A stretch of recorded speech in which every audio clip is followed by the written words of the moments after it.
Hello, everybody. I'm Dr. Edward, the Healing Vet. I'm the host of the Pet Anxiety Summit this year, and I am really excited to be joining you for the first of 5 of our Q&A sessions that we're going to be having every day. So please say hello in the chat. Let me know where you're checking in from, and you'll need to ask your questions in the chat. Day one, we had a series of presentations. We had a presentation about nervous system co-regulation, nip anxiety in the bud from me, feline anxiety prevention with Shanti, how to avoid separation anxiety in dogs with Ness Jones, anxiety in the dog calming code with Doggy Dan, and compassionate training techniques to prevent anxiety with Kamal. So today's kind of like our training focus. Talking about prevention of anxiety and really talking about positive reinforcement training. We will just very quickly, we got Michelle saying hello, love day one of the summit, Cheryl from Connecticut, USA, Michelle from Chicago area in the US. I will chat, but I'm going to have to get Kindy, who's in the background, to transmit my chats because I don't have access to chat to you directly. But please, what questions do you have? And while you're stacking up some questions, I just want to really encourage you to get into the summit, get into the members area, and there are some really awesome resources from our sponsors. We've got the Polypet Well Pet Dispensary, which have a beautiful ebook about reducing anxiety, an objective guide to a stress-free pet. Polypet have a beautiful range of supplements that support the gut microbiome, probiotics, another one, boosted increased energy, a detox product, and a special calming supplement as well. And our second sponsor for the summit is the Well Pet Dispensary, and there is a beautiful ebook, The Truth About Pet Anxiety, that you can download for free from them as well. And then you'll also find an ebook from me, which you can download in the members area, which is Understanding, Recognizing and Preventing Anxiety Holistically. I've updated that for this year, for this time around. But what we need is some questions from all of you so that you can ask me anything that you like about anything at all. And I'm here to basically hang out with you, have a good time. And if you've got questions about the presentations, if you have questions about your pets, if you have questions about anything at all to do with pet anxiety, I'd love to help you out. So Michelle has asked in the comment, how's Mitzi? Mitzi is my little dog. Mitzi is well and happy. He's really calmed down a lot. There's been a really big change. We lost our beautiful old Whippet about 3 or 4 months ago, and he has really changed quite a lot with Pearl leaving her body. He has settled down a bit. He's not barking and woofing at every little thing in the street nearly as much. It's kind of like he's matured a whole lot since he's had to show up as the only dog in the household. Hello, Marianne from Atlanta, Georgia. And I'm just waiting here for a question or two from you guys. So please give me a question. That's why this is a Q&A session. So we need questions so I can give you some answers. But you can also let me know in the chat which presentation from day one was your favorite and why. But particularly, I want to be able to help you with some questions. So from Anne-Marie, you have a rescue that she's fostered. She's failed in 2 other foster homes, and she came from a hoarding situation where a woman had Alzheimer's. Rescues like that nearly always are carrying quite a bit of trauma and often will show signs of anxiety. You've had her for 8 months and want to know how to proceed. She's fearful. Okay, With a dog like that, the thing that I really use more than anything else with anxious animals is touch. So, and I suppose it's a two-pronged thing when I'm working with animals with these kinds of anxious, and she doesn't like to be touched and gets tense. Well, you can touch a bit more, but you need to do it in a way that doesn't make her feel overwhelmed and bullied. So what I would do is I would with a dog like this, I'd recommend having structured touch, maybe aiming to have 20 or 30 minutes of touch that is really slow movement each day. And you do want, the kind of touch to be slow. Start off on the parts of the body where your dog tolerates touch best, and then slowly move to the rest of the body. And in the beginning, if they're a bit kind of funny about being touched, then you might start off with just a minute on a timer. And Anne-Marie, I see that you just said in the chat that she's a totally different dog on the leash, very attentive. So what I would do then is put her on the leash to work with her with touch. If she gets attentive and focused and she can be more present with you and work better with you on the leash, then do all the touch work with her on the leash. There's a couple of benefits in this. One benefit is that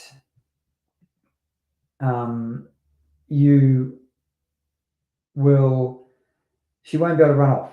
Now, when you start touching these dogs with relaxing touch that are anxious, when you first do the touch work, it causes a relaxation response. You'll see this body level kind of softening, but then their mind goes, oh my God, I can't relax, because these anxious, traumatized dogs literally live with an imaginary tiger in the room, and to relax can feel very unsafe for them in the beginning. But I find that if you gently work slowly with your animal and gently insist, but not to the point where they get overwhelmed and feel bullied, then you can get really good benefits over time. So we've got a question from Rachel. I wasn't able to get to the trainings with work. We have a new puppy and he has separation anxiety. What's the top number one training suggestion we should start with? We are crate training. He's a Schweenie. Or what is the number one mistake new owners make with this issue? I think probably the number one mistake people make with these kinds of puppies that are kind of anxious about being left alone is trying to do too much too soon.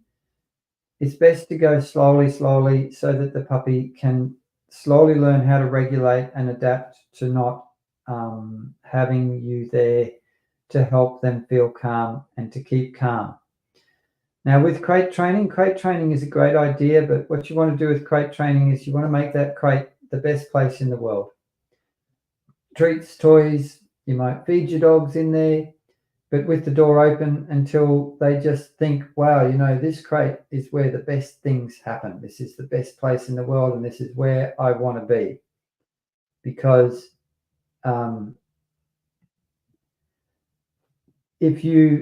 if that puppy starts to feel like they're being forced into the crate, like they're restrained in the crate, then that's going to make them unhappy about being in there. And the more that you can make them happy and regulated while they're in the crate, then you can close the door for a little bit and open the door. And you build it up over time until you get this puppy that is really relaxed and in there. The other thing too is, not to punish your puppies for any kind of anxiety, any kind of negative reinforcement, aversive type training is going to make anxiety worse over time. So you want to use kindness, patience, positive reinforcement. And again, like I said with the first animal, you can use touch, any kind of touch that you use normally, but slow it right down. You want to have your hand moving really slowly. Now, most people, when they interact with touch with dogs, have got quite a fast hand speed. Humans tend to like to stimulate their dogs and get them excited and razzed up. So the other thing too and this is an overarching thing that I recommend with all animals who are anxious, is that you want to minimize any kinds of things that take them into this excited, hyper aroused state. So you want to be very careful with how you play with them too. And we've got another question from Cheryl. My dog is fine when I leave her alone for several hours, but I haven't gone on a trip without her. I'm the one who's nervous about boarding her. How can I make it a good experience for both of us? Okay, that's understandable. But, I think the positive here is that you can go out of the home and leave your dog alone and they're okay. So that is something for you to be happy about. Now, what you could do is maybe see if you can stretch that out, to half a day, maybe 3/4 of a day, so that you get your dog used to having longer periods without your presence. Now, boarding kennels, research all the kennels around. Go into them and walk around them. See how the dogs are. Personally, if I'm going to if I go away for holidays, what I do is get onto a website that is a pet sitting or home house sitting site where people come and house sit and look after pets. I think if possible, and it depends where you live, if you live in a country town, there might not be so many people that do this kind of thing, but if you live in a larger city, there's a lot of people these days that are kind of doing dog boarding in their own home or coming into your home to care for your dogs. And I think that if you can do that, that's probably a little bit easier and less stressful for your dogs than going into a kennel where there's lots of dogs, lots of noise. And personally, the other reason that I have and that I have house sitters or pet sitters, either my dogs go out to a pet sitter or someone comes and lives in my home and looks after my animals, is that I don't like to vaccinate. And kennels here in Australia, it's an absolute requirement that your pets be vaccinated every year to go in. So that's another reason for me not to do that. Okay. Anne-Marie, we're back to Anne-Marie with the anxious rescue dog who you've had for 8 months, who was in a hoarding situation. So there's a very, very small percentage of dogs that can't tolerate touch. Now, I've worked with tens of thousands of dogs over my years in practice. And I reckon I can count the number of dogs that truly can't tolerate touch on the fingers of one hand. So often these kind of rescue dogs have never been socialized to touch when they're a puppy. So they've never really been patted much in their life at all. So you have to start small and short amounts of time, and you do have to kind of get the dog on the lead and say, no, you're not allowed to run away. You need to learn how to tolerate touch. And even for your dogs, quite apart from anxiety, if you want to be able to care for your dog medically and have vets be able to examine your dog or work with your dog effectively, it's really, really important that you teach your dog to accept being touched all over the body. Now, often dogs will be okay with being touched in a small part of their area if they've got this kind of lack of socialization and anxiety. Maybe they just allow touch at the back of the neck and on the shoulders. Or maybe they like to be touched on the chest. So what you do then is you get them on the lead and you start doing touch work on the part of the body that the animal will accept. And then you just move a little bit into the zones where they're maybe not. You might come back to the area where they're really comfortable. And then you go a little further and a little further. Now, what will happen is that the dog will become avoidant. So you've got to find a way to gently persist through the avoidance in a way that respects the dog and is kind to the dog, but also means that they're going to actually accept more touch over time. So we've got quite a lot of you here on live, and we've got questions pouring in now, which is beautiful. What's our next question? From Cheryl. Have a 20-month-old standard Bernedoodle who wakes up and paces around the house with his soft toy for about an hour, and he also does this during the day. Would you consider this a sign of anxiety? I would, yes. I'd say that is a really early, mild sign of anxiety. Pacing and moving and being restless, not being able to settle, being hypervigilant. These are all early signs of anxiety. It's not normal behavior for a dog to pace around the house. I mean, if you get an older dog with dementia, they tend to start doing this. But what you're describing with your dog is not normal behavior. And I would think that it would be really great for you to really get stuck into the whole summit and get a team of professionals together and really work with this dog to see if you can help move his resting state into more relaxation, healthy relaxation, because your dog should spend about 70 to 80% of their life in healthy relaxation. That includes their sleep time, of course, but that means that they should be able to switch right off. If there is some kind of sound or something, yeah, they might alert. Oh, nothing to worry about. Back to just being calm and relaxed.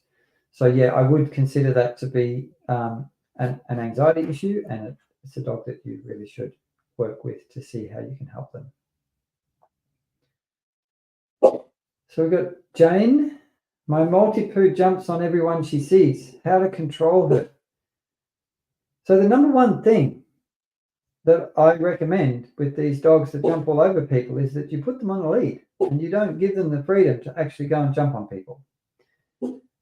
This is often the face of anxiety that I call the fidget face of anxiety. So there's four faces of anxiety in dogs. Two of them are really easy to see. The fight face is the dog that lunges, barks, reactive. The flee one is the dog that wants to run away and get away from the thing. And then we have the freeze, which is the dog that goes still, or if not total freeze, they kind of get suppressed, and these dogs can kind of look like they're calm when they're actually anxious. And then we have the fidget face, which a lot of people don't know about, and which is the dog that is hyper crazy, over the top, jumping all over everyone, not listening, not understanding, not able to respond to commands. So the first thing to do with your dog is to not allow her the opportunity to reinforce this behavior. Put her on lead when you're meeting new people. Keep her away from the people until she settles. And you don't give her access to when she does go up to people, you keep her on the lead so much that she can be close to the human. The human might be able to get down and then give your Maltipoo a little quiet pat. But if she gets crazy and jumping again, you move her away. Often when you have new people come to the house, if you have them on lead for 10 or 15 minutes and let them calm themselves before you allow them to interact with the human, that can help too. But there will be a whole lot of other things that you need to do in terms of training your little dog how to be able to regulate into healthy relaxation in the face of the excitement, of the normal excitement of you, of them seeing a human that they desperately want to go and meet. I also, with these little dogs that jump, I teach them a down and an out command so that you can teach them that too. What's our next question? From Wendy. I have had no success using pheromones, plug into the wall like air fresheners, for my previously anxious dog, and wonder if you've seen good results. Some dogs do respond pretty well to the pheromones, and you will see an improvement. And one of the things that I've really learned about how to best help anxious dogs over the years is that every dog, every cat is unique, and their anxiety is unique, and how they respond to different treatments or don't respond to different treatments and interventions is unique too. So you need to try different things. Maybe that doesn't work for your dog, but you might find that a thunder shirt actually helps. Maybe, and you often need to bring together a range of different things: training, holistic medicines and supplements and treatments, physical touch, or diet, getting the gut right. Maybe a fecal transplant sometimes will really help these animals. But you've got to really experiment and see how your animals respond and what they respond to best. And sometimes things will work really well for a while and they'll stop working, and you might, something that didn't work before because your dog is or cat is in a different place will then actually be more effective. So it's kind of like an ongoing, evolving journey of experimenting with different things and seeing how your animals respond. And you might get another dog that's got a similar kind of anxiety to yours, Wendy, that responds really well to the pheromones. Every animal is unique, and that's why we need to do what we can to help them. Unpredictable gunshots when neighbours are doing target practice. Laura, I need a little bit more. I'm presuming that your dog then reacts to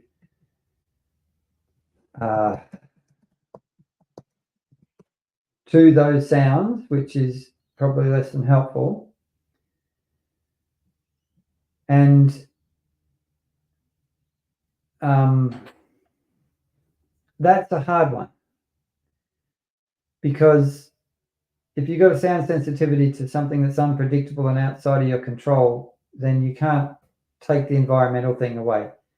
There's a range of different things that you can do in terms of all the interventions that you'll learn about in the summit. Again, I often use relaxing touch, therapeutic touch from the whole energy body balance method, which is the modality that I've created to help anxious dogs. And this is something that if there is a trigger, you can then get your dog to come to you and use the relaxing touch to help them come out of the, they get triggered into anxiety, and you can help them come back down into relaxation. So we've got about 97 people of you here live, which is totally awesome.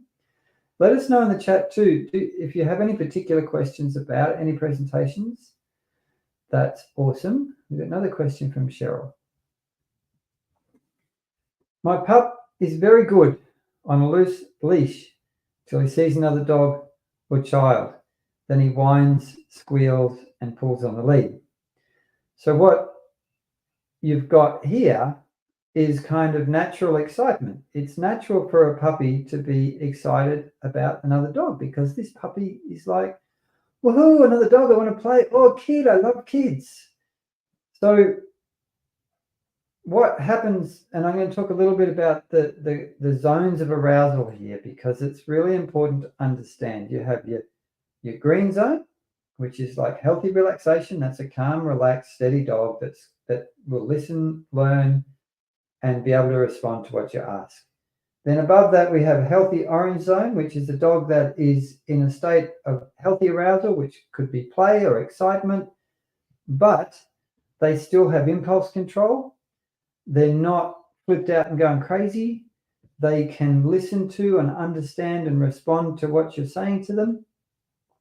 And then what happens if the arousal levels get higher, they go up into unhealthy orange, which is where you start to see this kind of behavior where you get vocalization, overexcitement, and their front brain starts turning off as the arousal levels go higher. Then they cross the red line, and once they're in the red zone of arousal, there's no cognitive capacity left whatsoever, so that your dog literally cannot understand or respond to your communication, and they can't learn.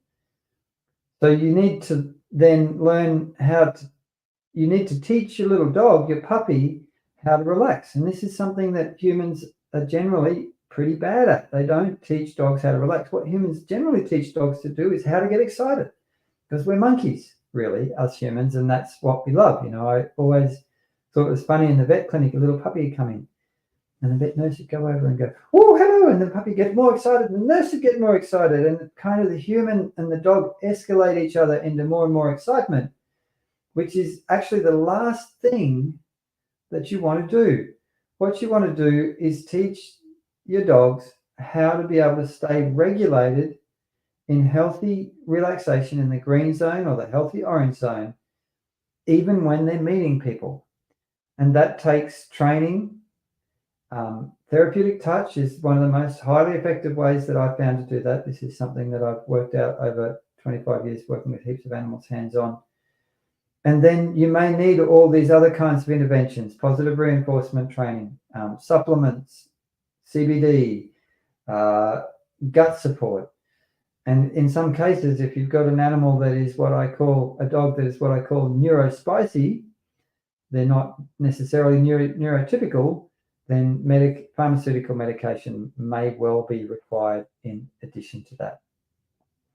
So I'm just going to take a quick moment to encourage you to drop into the members area and make sure that you grab the 3 awesome ebooks. There's one from me, who's the host of the summit, which is about understanding, recognizing, and preventing anxiety in your pets holistically. I've rewritten and added to that and updated it, added some information about cats and some new treatments that I wasn't aware of last year in there. So grab that. Then there's Polypet, which have a whole range of beautiful supplements and probiotics, all sorts of things. You can go to their polyproducts.com website, but they've also got a beautiful ebook in there, which is an anxiety guide, and then reducing anxiety, an objective guide to a stress-free pet. And there is from our other sponsor, which is the Well Pet Dispensary, which have CBD and a whole range of mushrooms and essential oils and supplements and vitamins and all sorts of cool things. They've also got a beautiful ebook for you that you can download for free in your members area, which is The Truth About Pet Anxiety. And in addition to that, I would strongly, strongly encourage you to consider grabbing the VIP pass. That gives you lifetime access to all the videos, a whole lot of other free goodies, discount vouchers, and it also gives you all the presentations from last year's summit as well. So it's incredibly good value, and there's a lot of information in this summit, so most of you will probably want to watch it a few times, I would think. Okay, we've got a question from Leah. My Maltipoo came to us during the pandemic isolation at 9 weeks old. I work from home. He is 2. He has major separation anxiety. Is it too late to help him? It's never too late to help an anxious animal. Okay? And the more that you learn different ways of helping them, and the more you experiment with applying them, putting them into practice, then it's pretty rare that you can't get positive changes and improvements in these animals. Now, for instance, I had a staffy come to me a few years ago called Clyde, and he had such severe separation anxiety that he was eating the house when he was left alone. He was tearing all the plasterboard off the walls. Now, I taught his people how to do some of the whole energy body balance, relaxing, therapeutic touch, and 2 weeks later, his separation anxiety was completely gone. Now, he's a poster child. That's one of the better results I've got. But I've had lots of other people that I've worked with using therapeutic touch who've seen really good improvements in separation anxiety dogs. You can absolutely help them. It takes time. It takes patience. You need to be willing to work with your dog to help them learn that they can be alone without being afraid. But absolutely, it's not too late. The more you act, the more likely it is that you're going to be able to make a beautiful, positive difference for your dog. And you're here in the summit, which is a great first step. So make sure you watch all the presentations and then take time to steadily put into practice the things that you're learning. You won't be able to put it all into practice all at once. So you'll probably have to pick 2 or 3 things from the summit to start with. And then once you've got them, and maybe one of them will work and 2 won't, or 2 will work and 1 won't, then you'll drop what doesn't work and you'll bring in something else new and try that as well. But absolutely, it's never too late to help an anxious animal.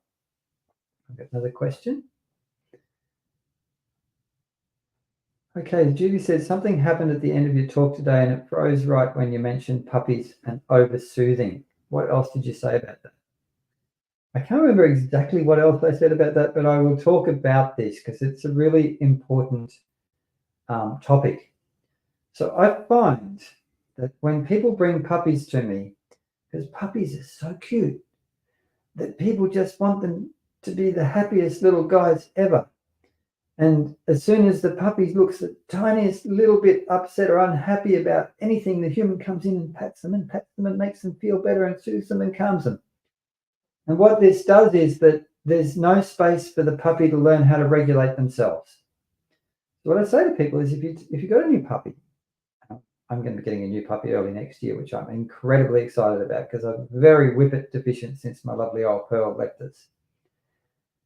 But when you take the puppy out and about, and maybe I don't know, you're near a railway line and a train comes past, and the puppy goes, "Oh my God, that's a big loud noise. That's scary." So what you do is just sit down beside the puppy, and you just put a hand on them. You don't actively soothe. You let the puppy know that you're with them, but then you give them time to regulate themselves through this, to work out, oh, it's a big loud noise and nothing happened. Oh, maybe I can relax a little bit. So I do find that a lot of people, if you oversoothe your puppies all the time, what happens is then that the only way the puppy knows how to kind of deal with an arousing, fearful, activating events, they get into arousal. The only way that puppy has ever got into relaxation is with lots of human attention. So then they become dependent on you for regulation, and this also kind of sets them up for separation anxiety, because then if you go away, they can't regulate. They don't know how to calm themselves. So this is what I mean by not doing too much over-soothing. Now, of course, if something really awful happens and the puppy is really traumatized, it's absolutely necessary to soothe them. But you want to just soothe them to the point where they can then pick up and take over to regulate themselves. Does that make sense? I hope that answered your question, Judy. I've got Anne-Marie. This is so hard for me. My last 3 dogs have been therapy dogs. I've had to hold onto her leash or she bolts. She'll hit the table so hard she also almost knocks herself out. Okay, Anne-Marie, from what you're describing, we've talked about your dog quite a little bit today. It sounds like you need help, and I'm absolutely available for online sessions. If you want to work with me, you can go to thehealingvet.com. Anyone who wants an intuitive, integrative, veterinary to work with me, appointments to work with me, you can go to thehealingvet.com, and I'd love to help you. I help a lot of people with anxious dogs, but do everything in the summit. But for what you're describing, Anne-Marie, is a dog that you may need some really expert mentoring and coaching to help you through that. We've got Leah. I think we've already got Leah. No, where are we at? Melody, sorry. Oh, we've got a cat question. I love cats. So Melody's got a question. I have 4 rescue cats that are siblings. One lives mostly under my bed, only comes out to eat and use the bathroom. 7 years now. I've tried everything, including Prozac, but nothing works. Any ideas? If you've tried a whole range of things, I would suggest with an animal like this, I would go to wanting to use some energy healing type approaches to see if there's some kind of energetic underpinning. And if I was working with you as a mentor with and support, professional support for this, I probably want to talk to you about, do you have anxiety? And if you do, the more you deal with your anxiety, or if you have trauma, the more you deal with your trauma, the more settled your animals are going to get, because any human that has unresolved trauma or active anxiety, your nervous system is in a chronic state of unhealthy arousal, and your animals kind of entrain with that, so that then their nervous systems come into where your nervous system is. This is another incredibly important thing, and the co-regulation presentation that I did talked a lot about this, because it's one of the key things is that if you've got an anxious animal in the house, often the humans have got what you might call comorbid anxiety or trauma issues that are feeding into that. We've got another question. Debbie, we've got a pig question. How awesome. Pigs are the most beautiful, intelligent animals. They're more intelligent than chimpanzees. I have a pig that will be 10 next week. this year he started to be afraid of thunderstorms. I know about thundershirts. My Doug is very dramatic. When I try to put anything on him, he falls over. Well, I know that with cats, if you put wraps around them, they fall over, and it's a proprioceptive issue that they kind of lose their balance and don't know what's going on. Now, with your pig, I have never wrapped a pig in anything, because when I grew up, we did have pigs, but they were all kind of like, they were not pet pigs. I would suggest, if your pig's open to touch, learning how to do the relaxing therapeutic touch that I teach would be something to try with any animal. It works for all animals, but absolutely that could be a really good thing to do.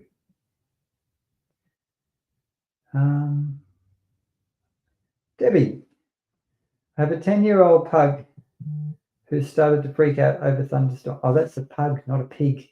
I thought it was a pug, a pig. I was a little excited. It's a pug. You can just put the thunder shirt on and let him fall over for a while and get over it. That is one strategy, as in, really. But the therapeutic touch would be really helpful. Sometimes CBD and other herbal supplements can help a lot too. But my old Whippet, she's no longer with us anymore. She left us about 3 or 4 months ago, lovely old Pearl. She had really, really, really severe thunderstorm issues. And she would be a shaking, dribbling mess. And she would also be pacing and unable to settle, and would tend to want to run off. Now, it took a few years of me using therapeutic touch, and every time we had a thunderstorm, but when she got older, she could lie on the bed with me just with her hand resting on her. Now, she would still have her ears up and still be shaking a little bit, but she was probably 80% improved with that whole thing. So therapeutic touch, but also working with a vet, working with a trainer, working with desensitization, all of these things will help your pug, not pig. I was all excited about the thought of a pig. We got another question from Karen. We recently got a kitten to replace the cat that passed away. The other cat runs away from the kitten. Is this normal? It's not unusual when you introduce a kitten into a new household with an adult cat that the other adult cat can find it a little bit hard to adjust to. I worked with a beautiful Maine Coon that was she was a bit of an anxious cat, and they got a new boy Maine Coon kitten who was really full on and really wanted to play with her. And the way that we worked with that, we adjusted time and space. They had an outdoor cat run, so we started giving each cat their own time in different spaces. And I did a lot of energy work, energy healing, the more intuitive energy side of things with that cat. It really, really helped.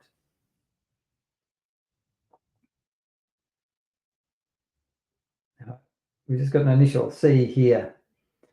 I can't walk my German Shepherd to our park anymore because the park is on a seashore. He goes absolutely nuts if we even walk towards the park as he wants to go swim. I can't control him. Help. Okay, number one thing you need to do is there's probably a couple of things. If you've got a big dog who's overpowering you on the lead, what I tend to teach these dogs to do is to accept a gentle leader, which is a special collar with a little nose band that goes over the nose.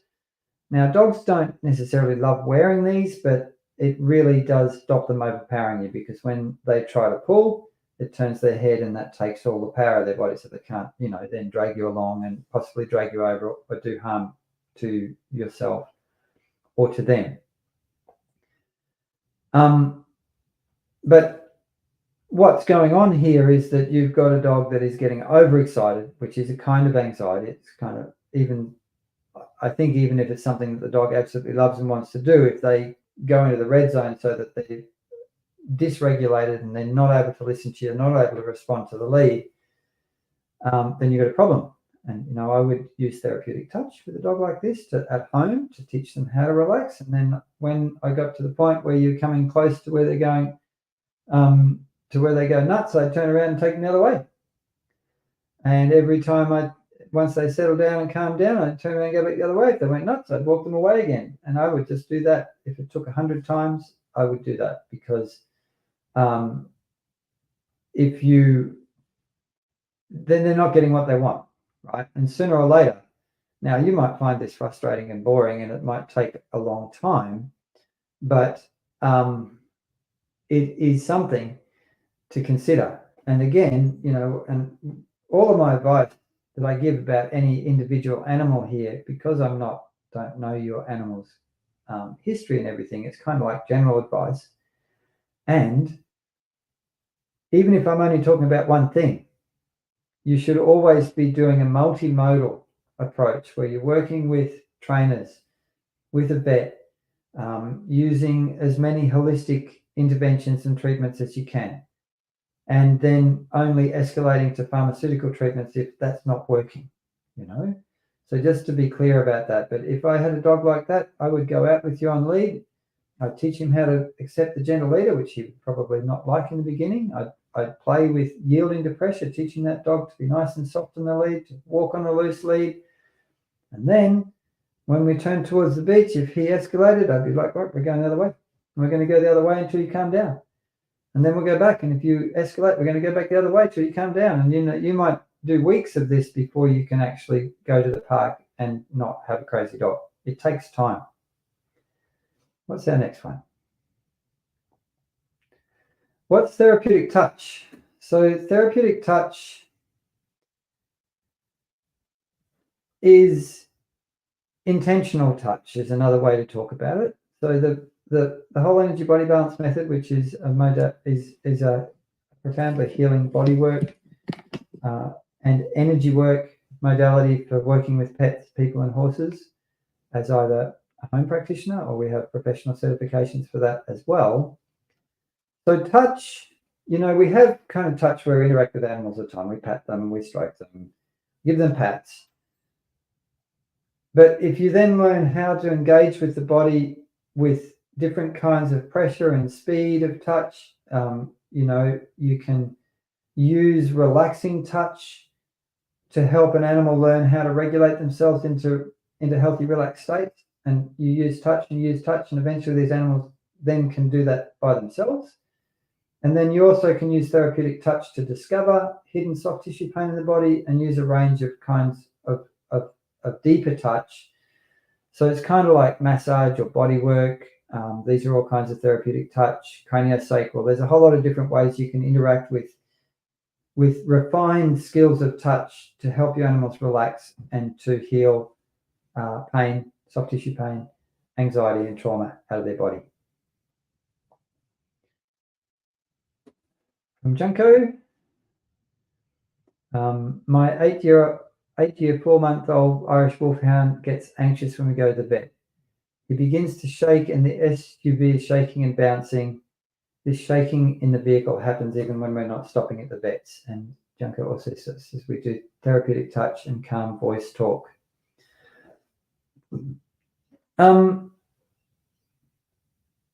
When you get this veterinary anxiety, these animals have veterinary anxiety for a good reason. They've been taken into this room, they've been poked and prodded at, they've had needles and things stuck in them that are painful, or they've been taken away from their owner and been anaesthetized, had surgery, woken up in pain in this place. So I really actually think it's very reasonable for animals to be kind of like, I don't want to go in that place, bad things happen in there. I tend to, with animals at this level of veterinary anxiety, I would tend to want to prescribe something like gabapentin or trazodone, perhaps in combination with melatonin and acepromazine or other drugs if needed. Because with these dogs, I want them to come into the vet clinic kind of like this, kind of like sedated, perhaps even a little bit wobbly. Because when they come in like that, then they're relaxed. It's not reinforcing the vet phobia. They're having a better experience. It's safer for the vet to work with them. Now, I know that this is a really holistically biased summit, and I'm an extremely holistically biased practitioner, but I'm practical. And the other thing is that if you're really going to be truly holistic, you do have to consider the more allopathic and prescription medication type things as well.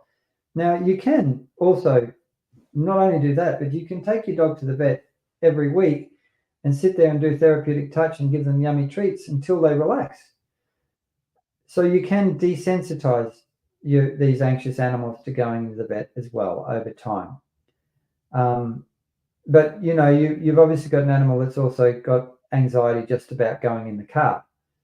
And again, you can work with desensitization, positive reinforcement, touch work, maybe CBD, a big dose of CBD an hour or two before you get in the car, other supplements, thunder shirts. There's all these different things that you can experiment with to see what you can do to try and get this dog to be calmer and happier.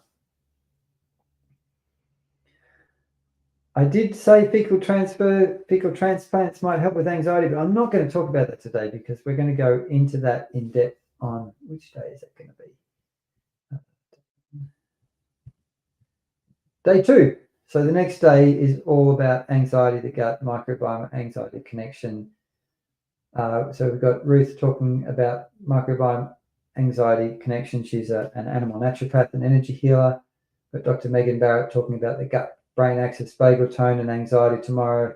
And Dr. Margot Roman is going to be talking about how the microbiome affects the mental health of pets. And she's the one who's going to be talking about fecal transplants. You're going to hear a whole stack of really good stories. So I'm not going to preview that. I'm going to let you watch the presentation and you can come back tomorrow and talk to me about that. Okay, so we've got M. Norman. I have a rescue. Had to put her on Prozac to stop fights with other dogs. She's gained her CGC and other dog classes have started. What is the timeline to take her off Prozac, which is fluoxetine? I feel like we regress every time I try. Is there an alternative? I do lots of touch and snuggle. She's on probiotics and even food to help.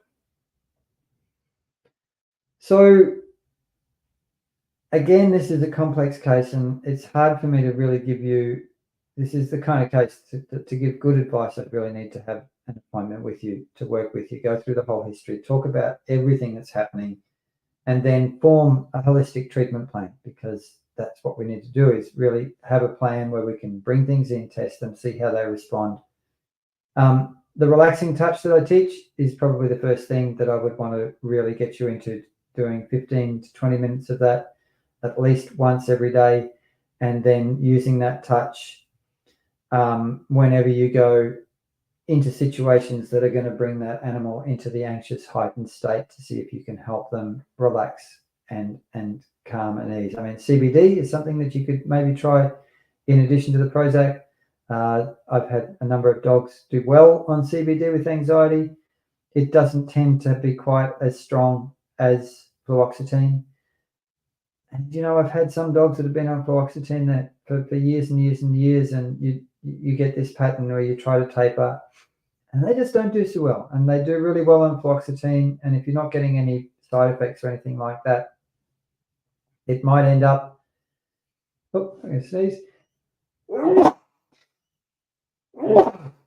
It might end up that's what gives the best outcomes for your dogs, even though, I'm not someone who wants to keep dogs on medication lifelong either. But I really think your best bet would be to work with a holistic vet, which could be me or someone else, and dig into it deeper, because I can't give you really good advice for a complex one like this.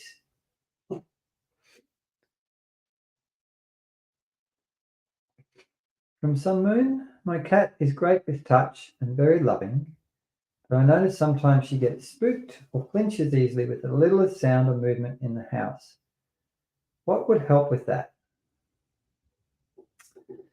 You could try the Feelyway pheromones. You could try therapeutic touch. You could try CBD. You could try other supplements. You could try a number of the therapeutic touch, like I said, with something that I would use with this. becoming a little bit more sensitive to what the sounds are and trying to minimize them. I know that we talk about sound with, we do talk about sound as well with Lisa Spector on day 3, which might give you some ideas. Sometimes if you play the particular music that's relaxing for animals in the background, then that can help. So again, I suppose what I'd say is really dig into the summit and start experimenting and trying things and seeing what works. And then when you find what works, do more of it. And if it's not working, then seek professional advice, get some help, because often my experience is that you need help. You need people to help you with your animals. As a dog trainer from Megan, how do I know when I've done all I can do for a dog with anxiety and it's time to have them see a vet who specializes in it? That's a good question, and not the easiest question in the world to answer. I suppose if you're intervening with training, positive reinforcement, and you feel like the dog's not responding, you're not getting any improvement, that's definitely a time when you'd want to get a vet involved. But at the same time, if you've got any dog with kind of serious anxiety of any kind, a really good time to get a vet involved is right at the beginning, because it's important to rule out pain. It's important to get some blood panels to make sure that there's no metabolic disease that might be contributing to or exacerbating the anxiety. So, I think the earlier you get vets involved, the better in a lot of ways. But definitely, if you're working with a dog and if things are either getting worse, or if interventions that you get good results with other dogs or types of training interventions that you're doing and the dog's not responding, then definitely you need to get more people on the team to see if you can work out why they're not responding. From Wendy, if the anxious dog is going for a blood draw, is it still okay to give CBD? One dog I know only freaks out at blood draws, but is otherwise at the vet. You could certainly experiment with CBD. CBD is not probably going to be a strong enough anxiolytic and sedative to really overcome that level of fear about what's going on in the vet clinic. So I'd be more inclined with a dog like that to use gabapentin or trazodone and have them really quite lightly sedated. And these drugs also have an anxiolytic and anti-anxiety effect, and that's why they're so good. These situational medications for necessary interventions like a blood draw. Man, you want to make that animal as comfortable as possible. When I go to my dentist, if I have a major extraction or a major filling, or I've got to go and have some cavitation surgery done later this year, well, you know what? I have twilight sedation with diazepam-based drugs, and then I have happy gas as well on top of that. I know that I don't like having uncomfortable things happen, and I'm perfectly willing to use drugs like that for myself to give myself the best possible, most comfortable experience that doesn't add to all the trauma that I've had from dentists when I was a kid.